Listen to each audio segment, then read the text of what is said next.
Hello everyone, Assalamualaikum. It's me Sanjita Khondokar. Welcome to my brand new video.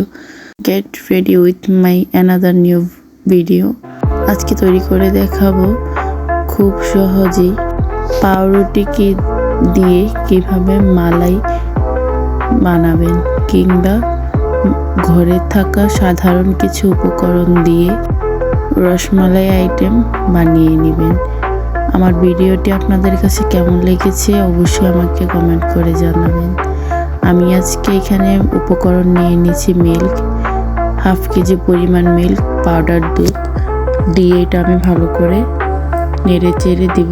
2 spoon পরিমাণ চিনি নিয়েছি caramel বানানোর জন্য। এটা আমি ভালো করে জাল করে নেব। এদিকে আমি পাউরুটি নিয়ে নিয়েছি, এটা আমি কেটে নিয়েছি।